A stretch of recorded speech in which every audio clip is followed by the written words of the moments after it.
Hello and welcome to Sleepy Stories, a cozy corner where gentle bedtime stories and peaceful moments come together to help you drift off with ease. Tonight, we invite you to settle in for another comforting narrative, one crafted to help you unwind and find a sense of calm. But first, let's take a moment to prepare both body and mind for a soothing night's rest. Find a relaxed position, and with each slow inhale and gentle exhale, allow the day's cares to quietly slip away. It can be challenging to step away from the day's busyness, especially as bedtime nears. However, remember, the less we worry about falling asleep, the easier it is for our minds to release any lingering tension.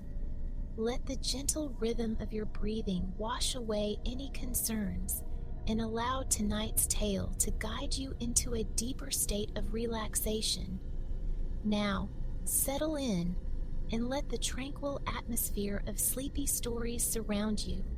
Enjoy this story, and may your night be restful and restorative.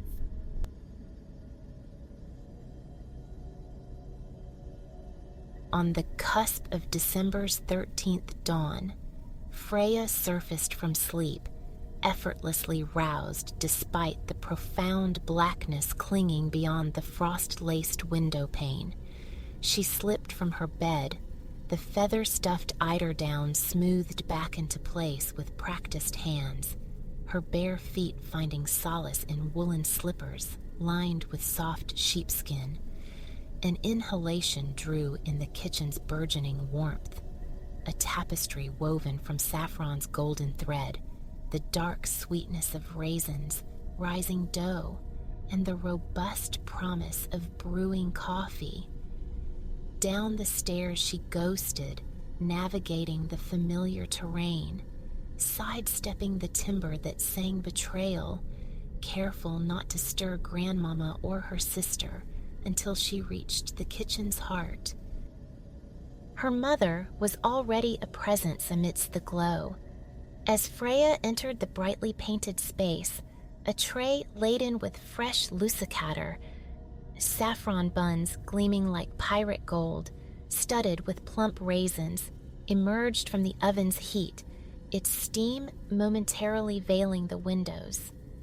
Father stood sentinel by the stove, coaxing life from coffee grounds, his ritual cup of thick, potent brew a prelude to the forge's clangor, where he labored as the village smith. From a cradle nestled in a corner drifted the gentle gurglings of baby Emile. A clutch of birch twigs lay expectantly across the kitchen table, sharing space with the Advent wreath's patient circle. A paper star, a fragile constellation, graced the window. Christmas whispered just beyond the threshold. A shared smile greeted Freya's arrival, mirroring the day's significance.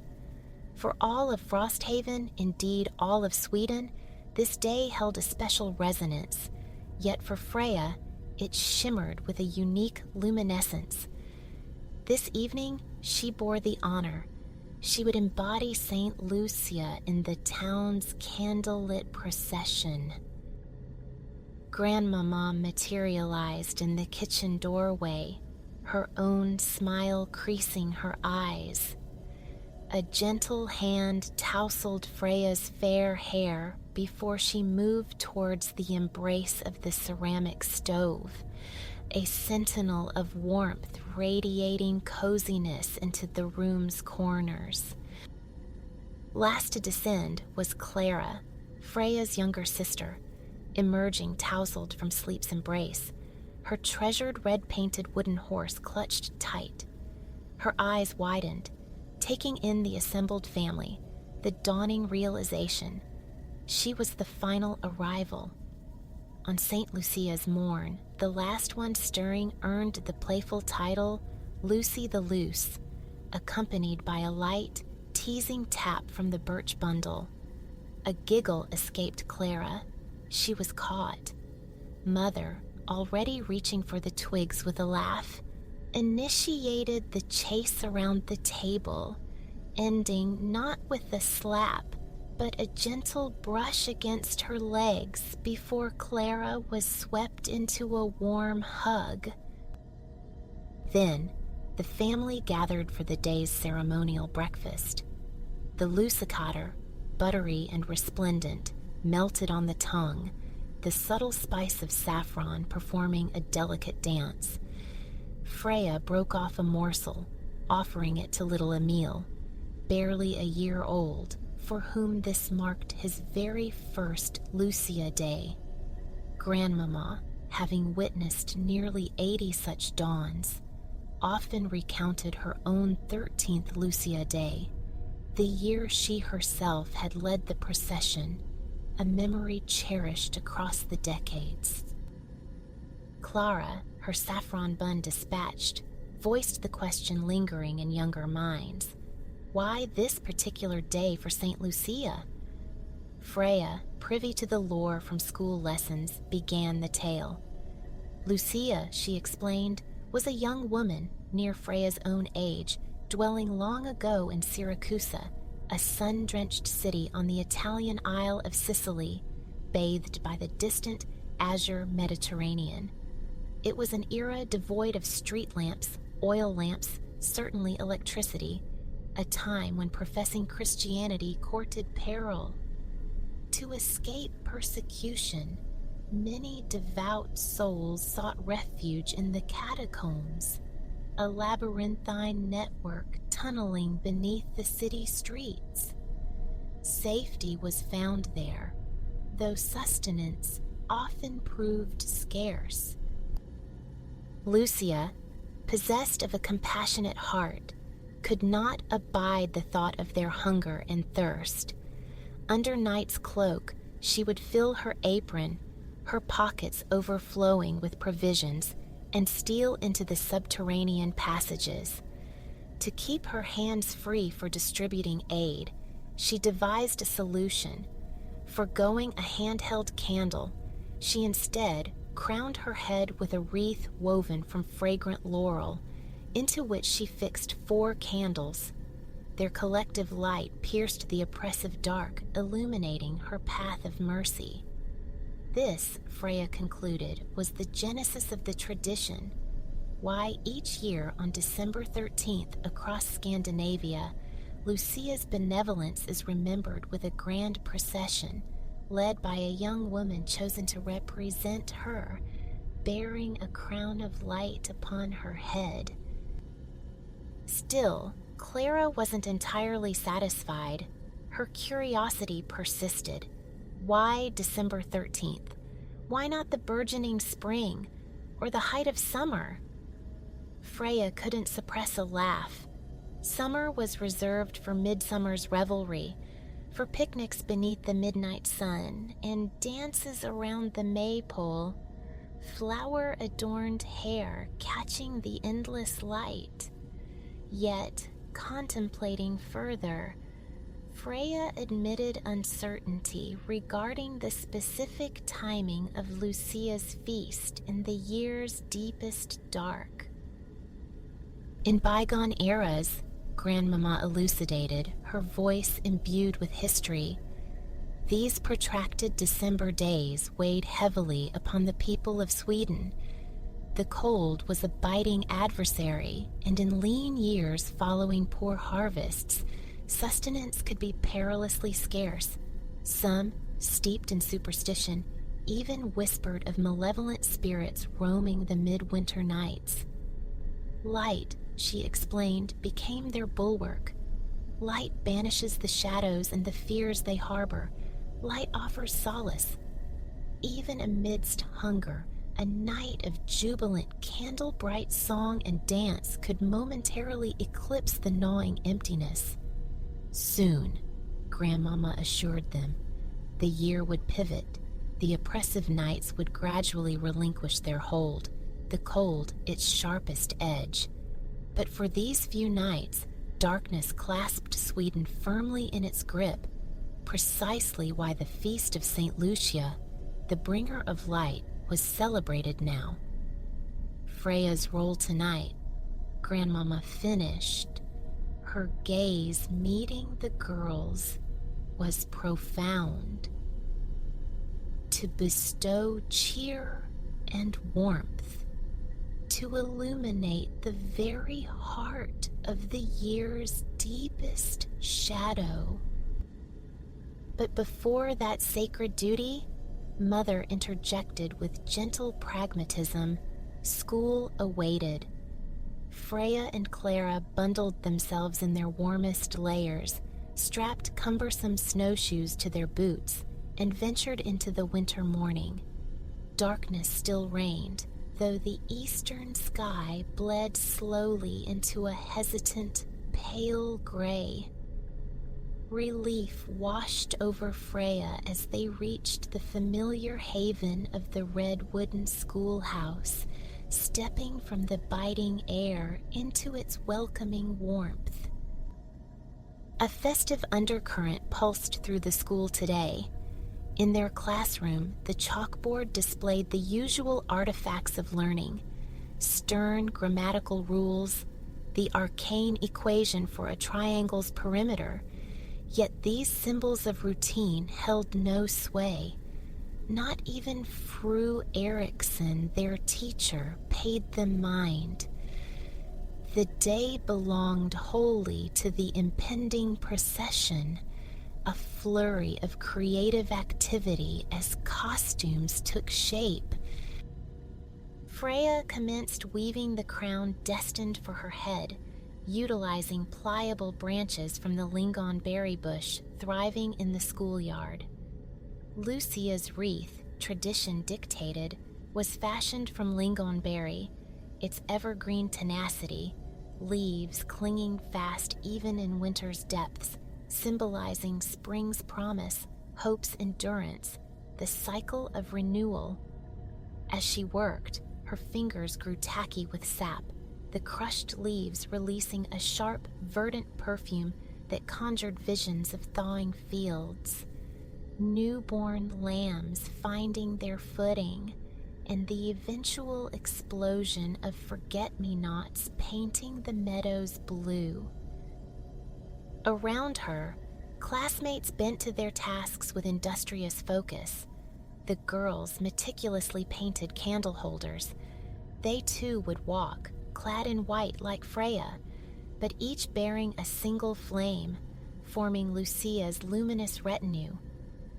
The boys were engrossed in affixing paper stars to slender wands, preparing for their roles as star boys, destined to carry these celestial symbols alongside wearing tall, star-emblazoned paper cones upon their heads. Beyond the classroom walls, younger children darted about, already inhabiting their festive personas. Some transformed into Tomtenisar, Santa's diminutive helpers, complete with pointed red caps and elfin ears. At midday, the sun offered a fleeting, spectral appearance, and not the bold, golden orb of Midsummer's Eve, but a silvery disk veiled in cloud. Its light, thin and attenuated, offered scant warmth, yet it set the thick mantle of snow blanketing the village ablaze with myriad glittering points.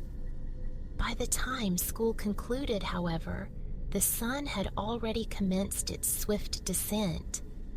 Darkness had fully reclaimed the landscape when Freya and Clara arrived home, but the kitchen of their small cottage pulsed with warmth and inviting light. Mother had been immersed in baking throughout the day, a tribute to the sustenance Lucia carried into the catacombs, filling the house with the aromas of traditional feast day treats. She glanced up, her face lightly dusted with flour as the sisters entered, their arrival perfectly timed. Extra hands were needed to conquer the expanse of dough destined to become peppercocker. The crisp, spice-laden gingerbread biscuits traditionally savored post-procession. A rolling pin was pressed into Freya's grasp, and together, she and Mother coaxed the fragrant dough into a thin, even sheet that commanded the entire surface of the kitchen table. Clara's turn came next. Entrusted with a star-shaped cutter, she furrowed her brow in concentration, meticulously stamping out cookie after cookie, transferring each nascent star to a waiting baking tray. With the biscuits consigned to the oven's heat, Clara was then tasked with wielding a wooden spoon, gently stirring the simmering meatballs cloaked in their creamy gravy upon the stove. Meanwhile, Freya and Mother turned their attention to the vetecrans. Its dough, having patiently risen in a warm corner throughout the day, was now gently eased out, stretched with careful fingers into a delicate lamina. Methodically, they brushed it with melted butter, showered it with sugar, and scattered fragrant drifts of cinnamon and cardamom across its surface. The seasoned sheet was then rolled into a cylinder, its ends seamlessly joined to form a ring. Mother's sharp knife made neat incisions partway through the dough, after which she twisted and fanned the sections outward, transforming the simple ring into an ornate, edible crown. Just then, the pepper kakor emerged, golden and fragrant. The vetecrans took their place in the oven's embrace.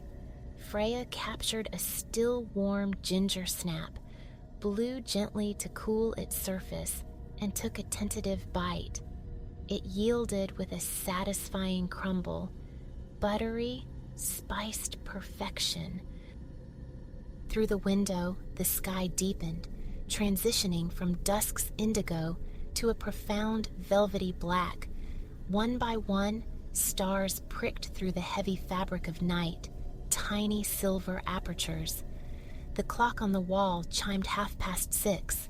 The time had arrived. Baby Emil was swaddled thoroughly in warm woolens, his tiny hands and feet encased in sheepskin mittens and slippers. Clara donned her best wool coat, clutching the pointed red hat that would complete her elf costume. Freya splashed cool water on her face, scrubbed diligently behind her ears with soap, and brushed her hair until it gleamed like spun gold under the lamplight. Carefully, reverently, she slipped into the pristine white gown Mother had painstakingly sewn over many weeks. Never had she worn a garment so exquisite. It fastened up the front with a cascade of tiny pearlescent buttons, its hems and long sleeves intricately embroidered with delicate white foliage and blossoms. Mother helped cinch a vibrant crimson sash around her waist, the color a stark, beautiful contrast against the white. The procession's genesis was the schoolhouse. From there, it would meander through the town's narrow, cobbled lanes, culminating at the grand town hall. Inside the classroom, a throng of children made final adjustments, securing pointed ears, settling star-adorned hats. The girls, a sea of white gowns, stood ready, though only Freya wore the distinguishing crimson sash. The room buzzed with motion and excited chatter until, as the clock struck 7, an expectant hush descended upon the assembled youth. Fru Eriksson raised a hand, signaling the imminent beginning. A curious flutter took residence in Freya's stomach, a blend of exhilaration, the weight of honor, and a tremor of nervousness.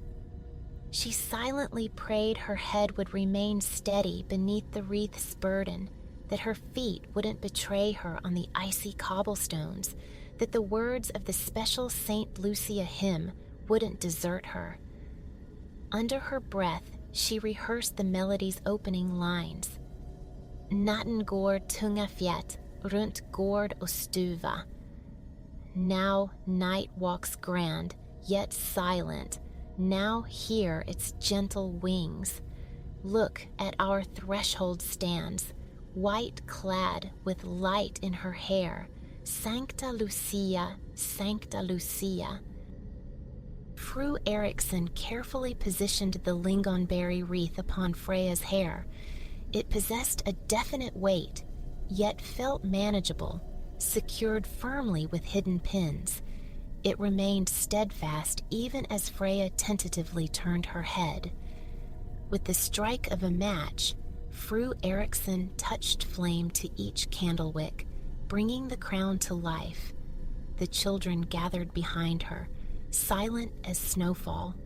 A small, determined smile touched Freya's lips as she stepped through the schoolhouse door, leading the nascent river of light out of the familiar yard and into the waiting streets of Frosthaven. Pausing momentarily at the schoolhouse gate, Freya allowed herself a swift glance backward.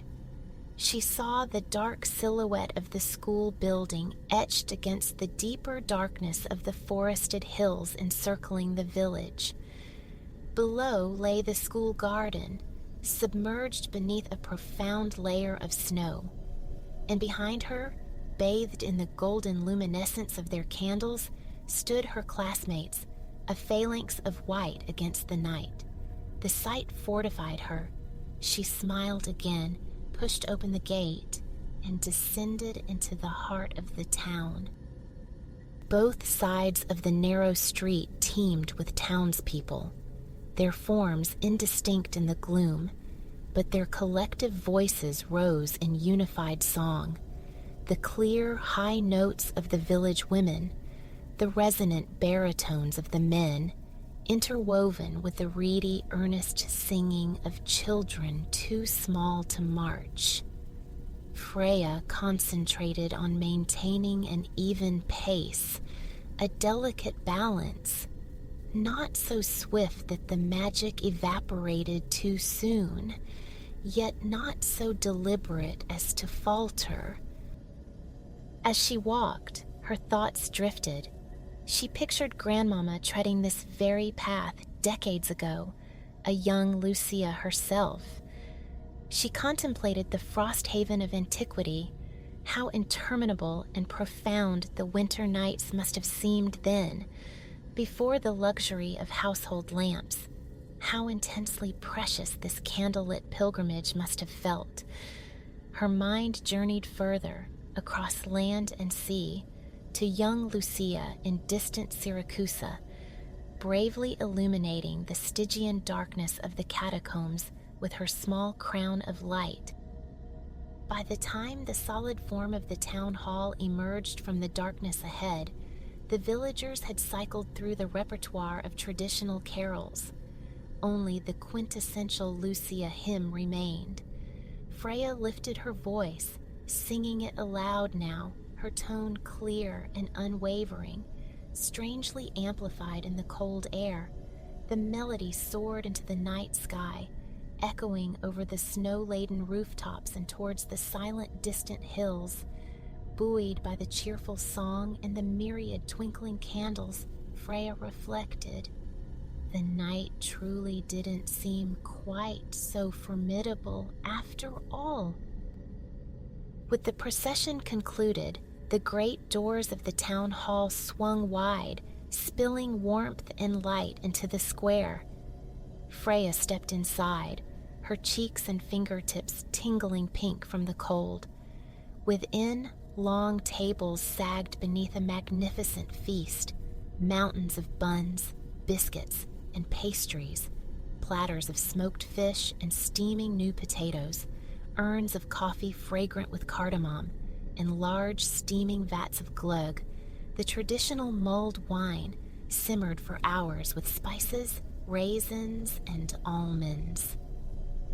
Too young for the potent glögg, Freya warmed herself with a mug of spiced apple cider and a generous slice of Mother's delectable vetacrans.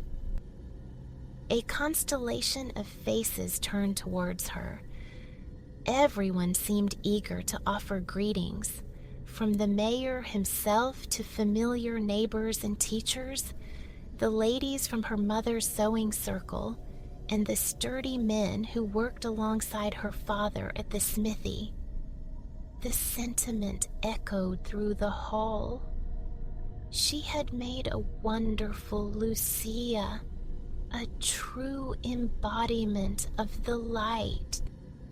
Once appetites were sated, tables were efficiently cleared, making way for the musicians.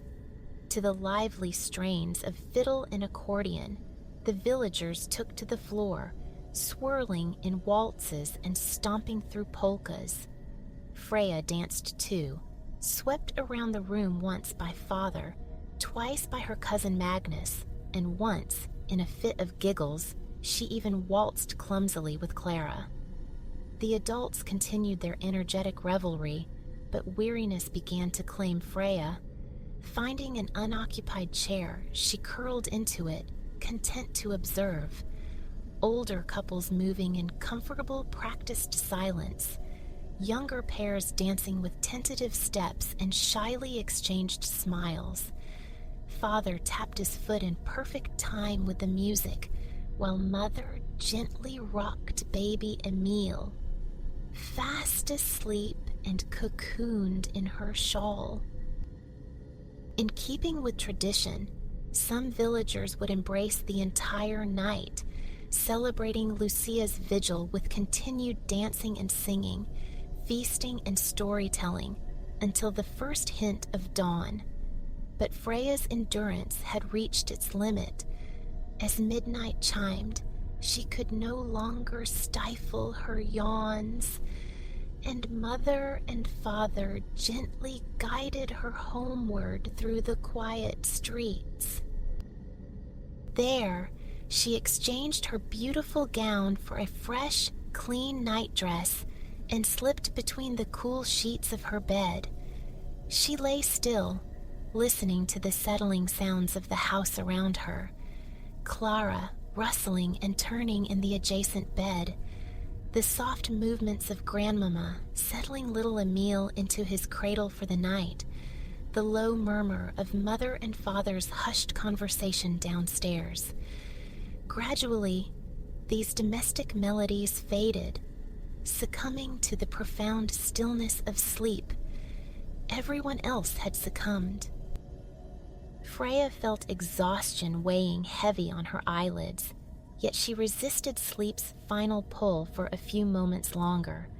She wanted to linger here, suspended between waking and dreaming, cocooned in warmth and comfort, replaying the evening's indelible magic, the snow-muffled streets, the resonance of communal singing, the delicious aromas drifting from the town hall, the transformative power of hundreds of candles banishing the winter darkness, making the night feel not just illuminated, but genuinely warm and cheerful.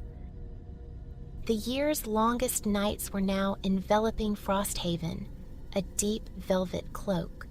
But soon, incrementally, almost imperceptibly at first, the balance would shift. The nights would begin their slow retreat. The days would reclaim slivers of light, and the sun, with each visit, would linger just a breath longer. Eventually, the snow would surrender, yielding to the burgeoning life of spring, which would, in turn, blossom into summer's long, languid days. Freya nestled deeper into her pillow, her final waking thoughts filled with visions of warmth and returning sunshine before drifting finally into sleep. Let the rhythm of your breath settle, the image of quietude dissolving, replaced now by the vast luminous blue of an Australian sea. Gold light spills from the heavens as your small launch cuts a slow path toward an island dense with palms, a verdant jewel on the water. The engine's thrum vibrates through the hull, a counterpoint to the waves whispering against the sides, the breeze a cool caress on your skin. Far ahead, piercing the foliage, rises a stark white sentinel, the lighthouse of Atalina Cay. Here, the narrative unfurls. The vessel, christened Daydream, advances steadily toward this place its skipper, Silas, calls Atalina Cay. Closer to shore, he cuts the engine. The boat drifts, momentum easing. Silence descends, amplifying the gentle sigh of water against the white fiberglass. Peering over the gunwale, you witness immense, fluid schools of minuscule fish, their passage casting fleeting, rippling shadows across the pale umber sand below. Your gaze lifts to the island's intimate forest, aromatic palms mingling with eucalyptus, their leaves trembling in the breeze, releasing a soft, resinous perfume that drifts across the water. Thrusting skyward from this emerald tangle stands the white lighthouse, its stillness in a resting juxtaposition against the restless leaves and the ever-shifting water. The rustling canopy sounds like soft applause, a welcome to this small but captivating shore. Drifting nearer, the coastline reveals its palette. Sun-bleached sand glows through the crystalline shallows. Further out, the clarity yields to deepening greens and blues, stretching unbroken toward the horizon where the ocean meets the pale wash of the sky. With a gentle bump, the launch arrives alongside a weathered wooden pier. You step onto the seasoned timbers, poised for discovery. Silas offers a parting wave. He's off to cast his lines, promising a return later in the day. The pier delivers you onto a ribbon of incandescent sand encircling the entire island. Stepping from the walkway, you cross the beach into a shaded clearing beneath tall trees. Here sits a horseshoe arrangement of huts and cabins, havens for longer stays. Running a hand over the polished surface of one cabin, you feel a subtle pattern of tiny grooves, seemingly echoing the offshore swells. Beyond the main structure, a cluster of leafy trees screens the base of the Atalina lighthouse. This tower is the island's heart, your destination, yet the surrounding nature beckons first. To one side, a weathered signboard details the local fauna. You scan the text, learning that generations of creatures call this island home. Some arrived from the mainland across the water. Others found their way here through migrations lost to time. Together, they've woven their own wild community on Atalina Cay. Beginning your circuit of the island, you draw in its unique perfume, the blend of palm and the clean tang of salt water, the very essence of a perfect coastal day. The path curves gently, the pier soon vanishing behind you. After a time, the calm, inviting water near the shore, sheltered by distant reefs, tempts you to swim. Slipping off your shoes, you wade in, the coolness rising up your legs. Then, a plunge, immersing yourself completely, slicing through the refreshing sea. You turn onto your back, floating, buoyed by the gentle current. The midday sun is potent, bright. You close your eyes against its glare. held in the sea's cool embrace, sun warming your face and limbs. The only sound is the quiet murmur of water around you. After minutes of repose, deeply relaxed, you feel ready to proceed. Wading ashore, you retrieve your shoes and cross the sand to a narrow, worn trail winding through palms and coconut trees. Fallen fruit litters the ground. You pick up a coconut, its stiff, fibrous husk rough against your palm. It feels heavy, ripe. Returning to the beach, where small rocks lie in scattered clusters, you strike the coconut against a jagged edge. It cracks, releasing a spray of clear liquid that sparkles in the sunlight. Tilting the broken shell above you, the juice cascades into your mouth, fresh, sweet, instantly quenching. Once drained, you use the rock again, splitting the husk into 2 clean halves, then breaking these again into 4 white crescent moons laid upon the sand. One by one, you lift the pieces, biting into the crisp, surprisingly tender flesh. A sweet, tropical scent perfumes the air. Coconut savored, you continue through the trees. A low, resonant hum emanates from a nearby palm. Soon, you spot its source, a beehive, improbably shaped like a pineapple suspended from a frond. Its weight causes the palm trunk to lean, creaking softly. Giving the hive a respectful distance, you push on through long, reedy grasses until the path opens onto the beach once more.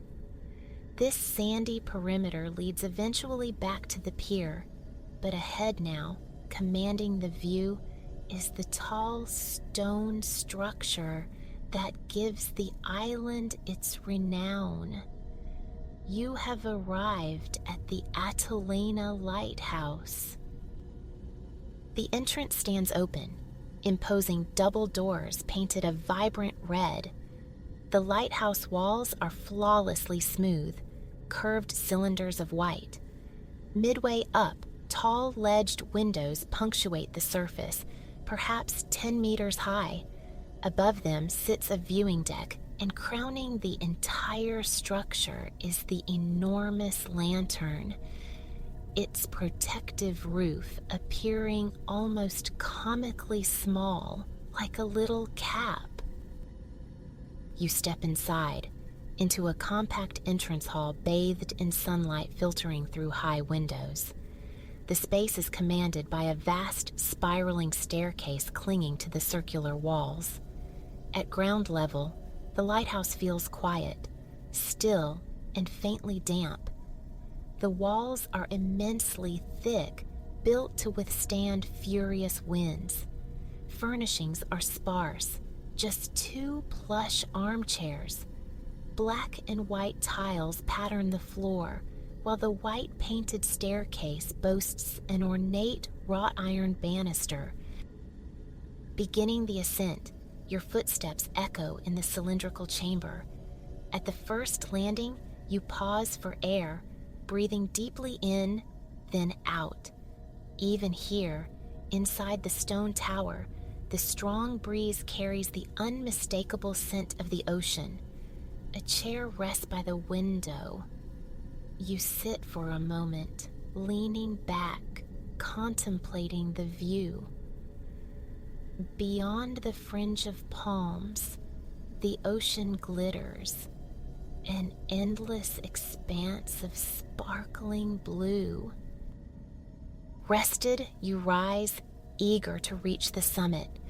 The staircase narrows as it climbs, illuminated now by shafts of brilliant sunlight pouring through the upper windows. At last, the final step. You emerge into a bright room with slanted walls. Your attention is immediately captured by a beautiful mosaic decorating one wall. Moving closer, you discern the artwork. A green lizard, lounging contentedly in the shade of a coconut palm. Perhaps it's fancy, but the lizard seems to wear a smile. Across the room, an open doorway leads out onto the viewing deck.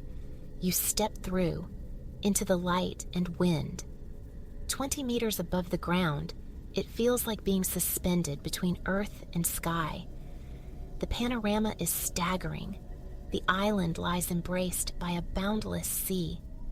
Near the shore, the coral reef appears as a dark blue smudge against the aquamarine shallows, a darkness that, up close, resolves into an underwater forest of kaleidoscopic coral teeming with fish of every size and hue.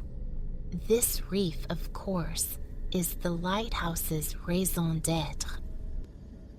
Your gaze wanders from the magnificent vista to a sign affixed to the railing. You begin to read. A century ago, Atalana Cay was uncharted. Its existence remained largely unknown until a grand merchant vessel vanished without a trace. Years later, a search party exploring the ocean stumbled upon the wreck, its hull breaching the surface like an iceberg near a small, unnamed island. The ship had foundered on the coral reef. For many years, the wreck lay undisturbed by humans, becoming a haven for wildlife. Herons and kites nested amongst its decaying structure. Eventually, the last visible part succumbed to the waves, sinking entirely beneath the surface. Now, the shipwreck rests near the reef off Atalana Cay, a destination for divers. As you finish reading, you sense a presence nearby. Turning, you see a man clad in a flannel shirt and jeans. His expression is amiable, welcoming. He introduces himself as Ezra, the lighthouse keeper, extending a hand. His grip is firm, his skin dry and leathery, textured by sun and labor. Curiosity stirs about the solitary life his role entails. Ezra walks to the far side of the lookout, beckoning you to follow. A small steel ladder ascends toward the gigantic lantern above. Climbing, you feel the fine powder of rust coating your fingers. Ezra has already scaled the 20 rungs to the top platform. Reaching it yourself, you stand beside the stone structure supporting the light. Directly beneath the lantern is a small doorway leading into the keeper's room. He invites you inside. The ceiling is low, the room surprisingly dim. It holds a small bed, a battered chest of drawers, and a stack of books. Breathing in, you notice the pervasive salty tang that fills the space. The scent of the sea omnipresent in the muted light. Ezra moves to the far side and opens a hatch in the low ceiling. With practiced ease, he ascends the ladder dangling down, calling for you to follow. Climbing after him, you emerge right beside the massive light itself. The array of bulbs within creates a shimmering, multifaceted effect. Sunlight glances off the reflective dish behind them. Peering into the complex lens, you see a beautiful, fragmented distortion of the world, abstract patches of your own face mingling with fractured sky and sea. The bulbs radiate a dazzling silver brilliance. You settle into a nearby chair, watching Ezra, curious. He's tinkering beneath the light mechanism, twisting wires, employing specialized tools. His movements create a slow, metallic rhythm, a beat you find yourself unconsciously breathing along with for a time. It's as if he's forgotten your presence. But then Ezra looks up, smiling as he notices your absorption in his task.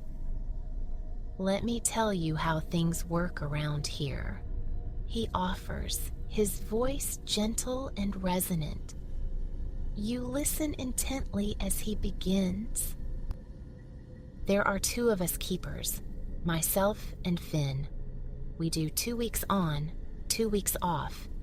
He'll arrive early tomorrow with the supply boat. We'll pass the day chatting, eating, maybe play some cards. Then I head back to the mainland in the evening.